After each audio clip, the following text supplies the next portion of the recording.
y se utilizaban otros tipos de técnicas basadas más que nada en las teorías jerárquicas y las teorías relacionadas con el control motor de la vía refleja. Esto ha ido cambiando a lo largo del tiempo y todo surgió con el concepto BOVAT, que fue desarrollado en Londres y Alemania por Karel y Berta BOVAT. Esto fue en los años 50, cuando recién se estaba comenzando todo el tema de las teorías del control motor, ya más contemporáneas, por ejemplo, las relacionadas con Bernstein, con Charrington. Y todo esto fue cambiando hasta que llegó a incorporarse ya las teorías más relacionadas con las teorías de sistemas, las teorías ecológicas, que lo vamos a ver más adelante. El concepto BOVAT ya es una técnica, ya, así como van a encontrar otras, por ejemplo, está Boita, está Kabat, está Peto, ¿ya? Esta es una técnica que se basa en desencadenar respuestas automáticas, por lo que es importante que el paciente no esté generando el movimiento de manera voluntaria o cortical, ¿ya? Esto es lo más importante. Es una técnica que realiza el kinesiólogo a través de sus manos, a través de varios componentes que vamos a revisar. Pero lo más importante es que es una técnica que está basada en el control postural, ¿ya? Por lo tanto, lo que nosotros queremos desencadenar son respuestas automáticas. Estas respuestas automáticas son las reacciones de equilibrio, las reacciones de enderezamiento y las reacciones de apoyo. Y estas reacciones son las que nosotros vamos a observar, pero recuerden que las reacciones de equilibrio están conformadas también por todo este control postural que nosotros tenemos, este control axial que está presente en contra de la gravedad. Recuerden que este control postural axial está controlado por este sistema extrapiramidal. Por lo tanto, es algo que nosotros no podemos controlar de manera voluntaria, o sea, la podemos controlar para inhibirla, pero por lo general nosotros de manera espontánea estamos manteniéndonos en contra de la gravedad. Cuando un paciente tiene una lesión en el sistema nervioso central, ¿ya? Por ejemplo, en el caso de una ACV, ese paciente tiene una alteración en el movimiento cortical voluntario, ¿ya? Sobre todo si están afectadas las áreas corticales motoras.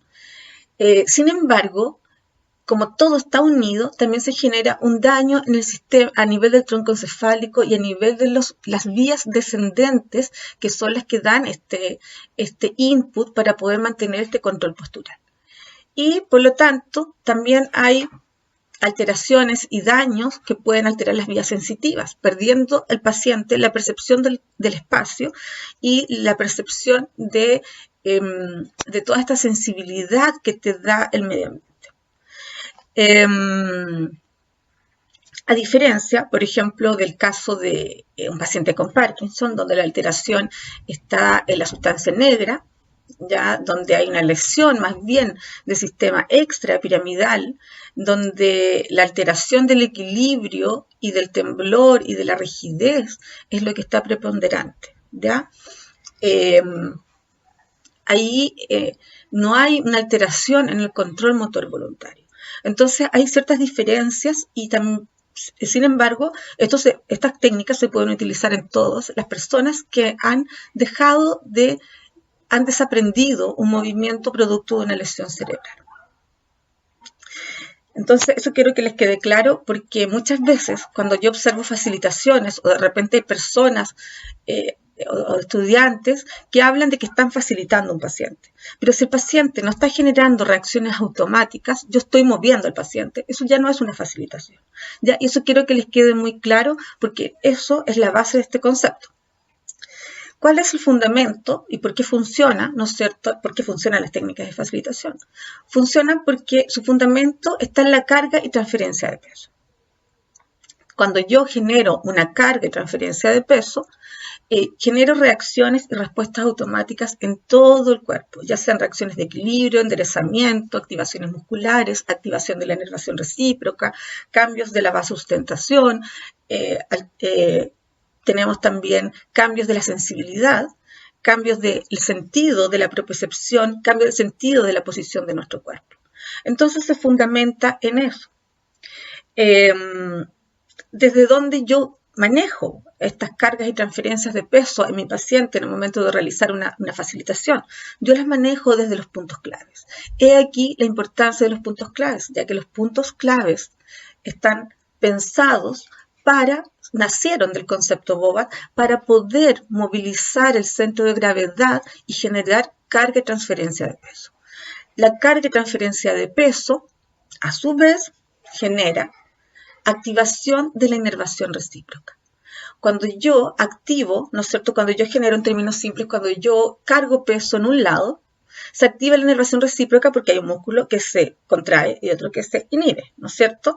Por lo tanto, si en un músculo espástico yo cargo peso, el músculo espástico a través de la inervación recíproca va a inhibir su tono muscular.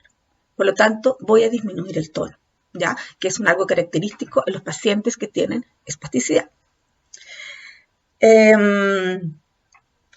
Recuerden que los puntos claves tienen gran cantidad de masa dentro de su interior, ese interior que hablábamos, ¿no es cierto?, que es algo tridimensional, que es un centro de gravedad, un centro de masa, que el centro de masa de todo el cuerpo se encuentra a nivel del sacro, ¿no es cierto?, y el centro de masa del tronco superior se encuentra a nivel de T7, T8 y entre la apófisis sifoides. Y también tenemos la cabeza, que es otro punto clave, donde nosotros podemos movilizar al paciente y trasladar el peso del cuerpo. Tenemos el punto clave escapular, donde también nosotros podemos movilizar, porque son centros donde se condensa esta masa del cuerpo, ¿ya? El punto clave central, por supuesto, que es uno de los principales, y desde el sacro, que es el punto pélvico, que es el centro de todo nuestro cuerpo. La pelvis aquí es fundamental, el tronco es fundamental y los puntos claves axiales en general son fundamentales. Como logramos observar cuando evaluábamos, cuando yo movilizo un punto clave central, se moviliza todo mi cuerpo. Se generan reacciones de enderezamiento a nivel de la cabeza, a nivel de los brazos, de las manos, de las caderas, de las piernas, de los dedos, de los pies. ¿Ya? Por lo tanto, se generan unas reacciones de enderezamiento que hasta incluso se generan en la lengua y en los ojos. ¿Ya? Es difícil ahora mostrárselos a través de estas clases, pero quizás en un laboratorio sería más fácil. Estas facilitaciones al movilizar, ¿no es cierto?, todo este centro de masa y al generar todas estas aferencias que van subiendo, ¿no es cierto?, nuestro cerebro, van al tronco cerebral, van a los ganglios basales y van al cerebelo y van a generar respuestas automáticas. Y estas respuestas automáticas las vamos a observar a través de las reacciones de enderezamiento, de equilibrio y de apoyo. Cuando una facilitación está bien hecha, se observan estas respuestas automáticas, ¿ya? ¿Cuáles los fundamentos o en qué se basan las técnicas de facilitación? Bueno, el gran fundamento que tienen las técnicas de facilitación es la neuroplasticidad, ¿ya? La neuroplasticidad es la habilidad, como dice acá esta imagen, ¿no es cierto?, que tiene el cerebro de reorganizarse, tanto en su estructura como en su funcionamiento. Nosotros podemos lograr mayor cantidad de sinapsis, podemos hacer que una zona cerebral supla la función de otra parte del cerebro, podemos hacer que se genere mayor actividad de sinapsis, ¿ya? Por lo tanto, vamos a hacer que esto se active. Incluso algunas neuronas que quedaron en el estado de penumbra, ¿ya? Que significa que quedaron con algún déficit parcial de oxígeno, pero están vivas, por así decirlo, también las podemos reactivar, ¿ya? Y esta zona de penumbra que está alrededor de la lesión va a ser fundamental para nosotros. Y esta zona de penumbra, en los primeros meses después de la lesión, es donde más la podemos activar. Entonces, la neuroplasticidad es la base, ¿ya? Donde nosotros vamos, en un paciente que tiene una alteración, vamos a suplir esta función activando otras redes neuronales. Pero necesitamos entregar estímulos sensoriales, estímulos del movimiento, normales. Porque si yo le entrego a mi paciente estímulos anormales o mi paciente está frecuentemente activando o realizando movimientos de tipo anormal, estas redes que se van a crear van a ser anormales y el paciente va a compensar o va a tener patrones de movimiento que están alterados. Por lo tanto, es importante comenzar con la rehabilitación lo antes posible. Ideal, antes que se inicie la etapa espástica. Nosotros deberíamos comenzar con esto desde el momento 1 de la lesión y por supuesto que vamos a tener muchos resultados y la etapa espástica va a ser muy débil o va a generar muy poca espasticidad porque ya vamos a tener regulado todo esto previamente. Ya se basa también, la facilitación se basa en las teorías del control motor y del aprendizaje. Como yo les decía, o ya vimos, ¿no es cierto?, al principio de la asignatura, existen múltiples teorías del control motor. Sin embargo, todas aportaron al trabajo de esta técnica de facilitación. Actualmente sabemos que el control motor nace o está influenciado directamente por el individuo, es decir, por las capacidades físicas del individuo, por las intenciones del individuo, por las ganas de querer moverse del individuo, por su carga genética, por la lesión en este caso, porque estamos hablando de pacientes que están con algún tipo de alteración, y sobre todo con la actividad, ¿ya? El control motor está destinado o está controlado por la actividad que nosotros vamos a realizar. Es aquí que nosotros tenemos que tratar de elegir actividades que estén relacionadas con el individuo, actividades funcionales, actividades que permitan movilizarse para poder cumplir estos objetivos a corto, mediano y largo plazo que vamos a querer instaurar con nuestro paciente. Y por supuesto está influenciado por el ambiente, ¿ya? El ambiente es un gran aportador o aporta gran cantidad de estímulos externos, ya sea, bueno, quizás ustedes ya lo vieron, pero todo lo que tiene que ver con las bases de sustentación, todo lo que tiene que ver, ¿no es cierto?, con el calor, la temperatura, los ruidos, etcétera, todo el ambiente influye, ¿ya? Lo podemos modificar. Nosotros como terapeutas podemos modificar el ambiente, podemos modificar la actividad, podemos modificar también al individuo, ya así que logramos motivarlo. Y también podemos influenciar directamente su tono y en sus rangos articulares y en este movimiento normal que es el que les vamos a entregar. También las facilitaciones están ampliamente influenciadas por los modelos y teorías del aprendizaje motor. Ya se recuerdan que aquí teníamos 3 modelos que eran los que más se utilizaban y que encontramos que los 3 tenían ampliamente sentido, ya que cada vez que nosotros hacemos una facilitación, también usamos los principios de Bernstein, ya que hablaba que al principio usamos grados de libertad limitados, para luego utilizar grados de libertad más amplios, ya que van a ir apareciendo.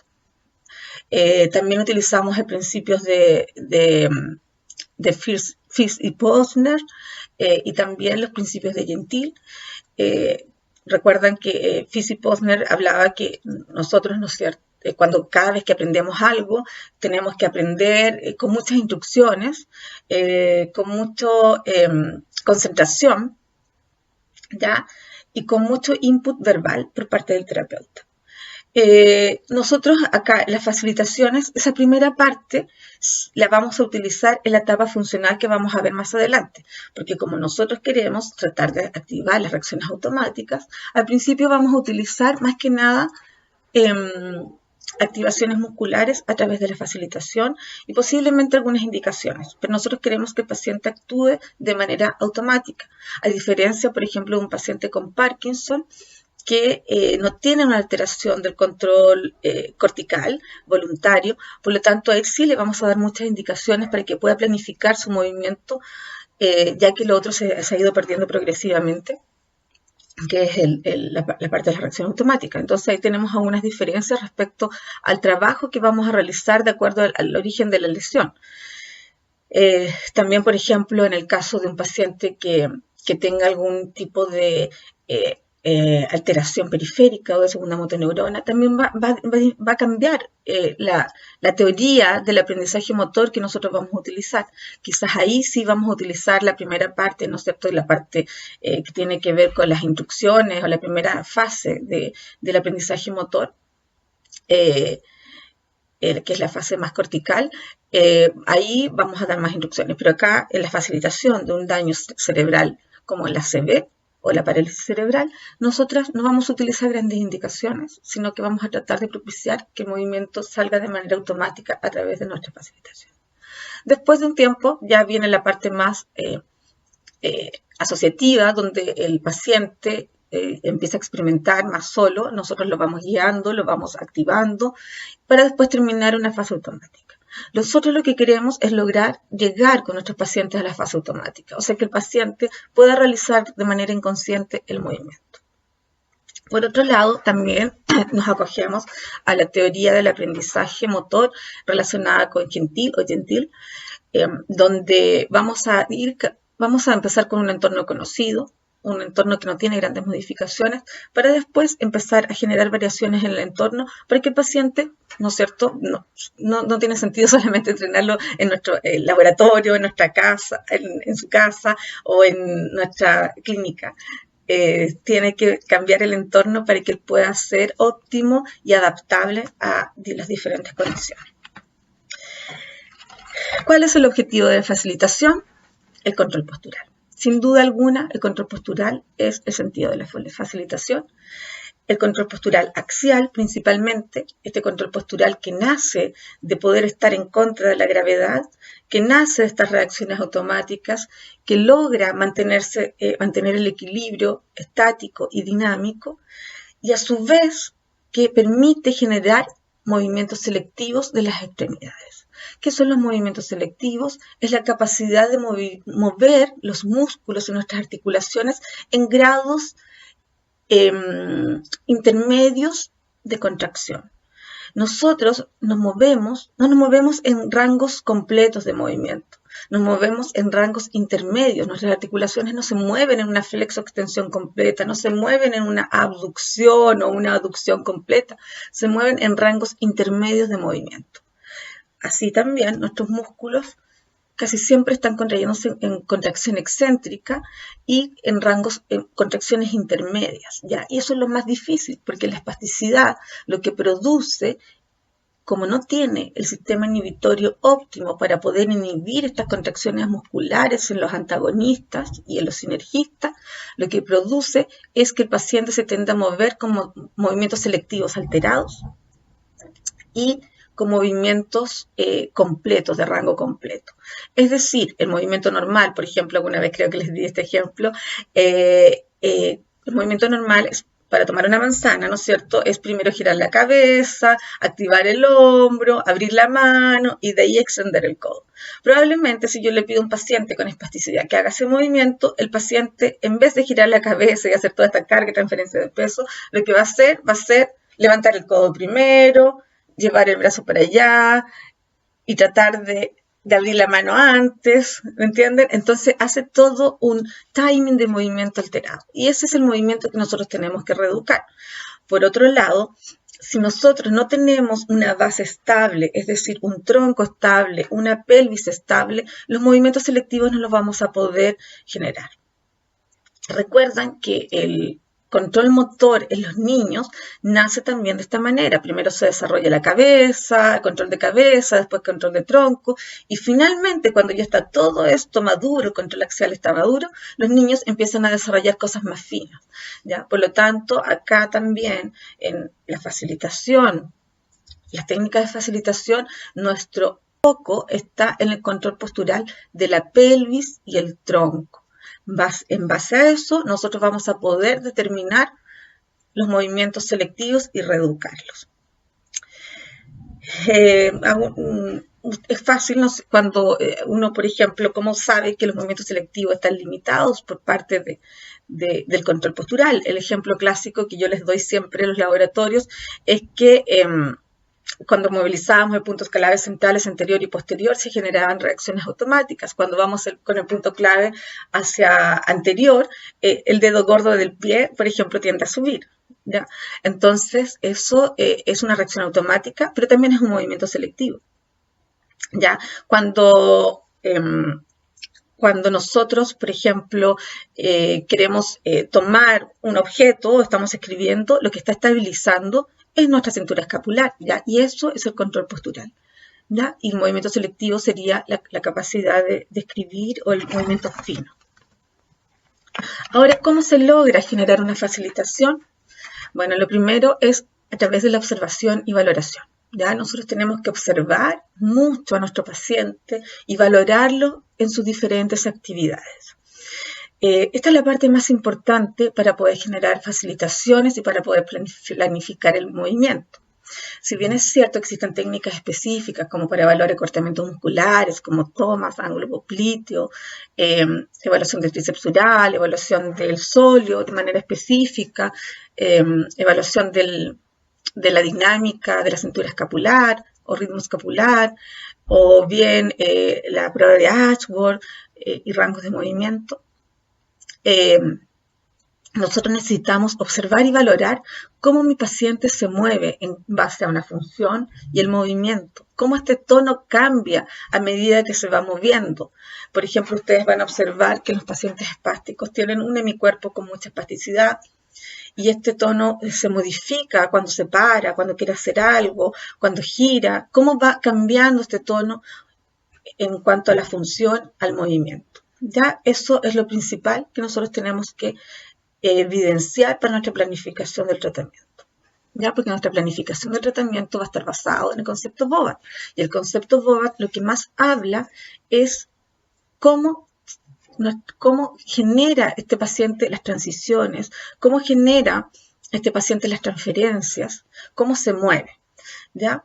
Y para eso ustedes en práctica 3 o en la asignatura anterior que tuvimos, aprendieron el movimiento normal en la forma que los principales movimientos que realiza un ser humano de manera normal, y esos son los movimientos que vamos a valorar para poder planificar nuestro tratamiento. Todo esto, además, tiene que estar acompañado de las capacidades cognitivas del paciente. Muchos de los pacientes van a quedar con algún tipo de limitación, ya sea una fascia expresiva o comprensiva, donde ellos van a tener dificultad para comunicarse y quizás para entender también, pueden quedar con algún tipo de deterioro cognitivo, donde va a ser difícil seguir algunas instrucciones, pero de todas maneras recuerden que la primera etapa es una etapa donde nosotros vamos a trabajar de manera automática, así que es importante también que lo consideren en su tratamiento las capacidades cognitivas del paciente. También las capacidades perceptivas. No nos podemos olvidar de la sensibilidad. La sensibilidad es fundamental en el movimiento. Sabemos que con la percepción del entorno y la sensibilidad del entorno, nosotros modificamos nuestro movimiento. Cada vez que llega una señal sensitiva, nosotros generamos un cambio de tono. Por lo tanto, es importante regular esta sensibilidad, trabajarla, adaptarla. Y también la capacidad de adaptación al entorno de nuestro paciente, ¿ya? Cómo se comporta cada vez que modificamos el ambiente. ¿Cuáles son los principios de la facilitación? ¿Ya? Bueno, lo que nosotros queremos siempre y lo principal, que es nuestro gran objetivo en pacientes con un tono aumentado, estoy hablando, es disminuir el tono postural, ¿ya? Es disminuir este tono postural. Pero este tono postural tiene que ser disminuido, no para llegar a ser hipotónico, sino que tiene que ser una disminución del tono postural que permita el movimiento selectivo. O sea, es una disminución del tono postural, pero controlada, ¿ya? Porque tiene que ser lo suficientemente alto para estabilizar una articulación aproximal, pero tiene que ser también lo suficientemente bajo para poder generar el movimiento. Por lo tanto, esta es una regulación del tono postural en las diferentes actividades. ¿Ya? ¿Cómo lo vamos a lograr? A través de técnicas de facilitación, a través de la modificación de las bases de sustentación. Bueno, ese es nuestro gran objetivo. ¿Cómo lo vamos a lograr? ¿Cómo vamos a disminuir este tono postural? A través de técnicas de movilización específicas, que vamos a conocerlas. Estas técnicas permiten inhibir el tono postural a través de la carga de transferencia de peso, a través de las facilitaciones propiamente tal. La base de sustentación es importante y es un gran principio de facilitación, porque a mayor base de sustentación, menor es el tono, y a menor base de sustentación es mayor el tono postural. Entonces nosotros vamos a tener que tener algunos principios también, comenzar desde posiciones más bajas o con grandes bases de sustentación, y esta base de sustentación la vamos a ir disminuyendo a medida que nuestro paciente vaya progresando y vayamos pudiendo ir avanzando. Una correcta alineación del paciente es fundamental.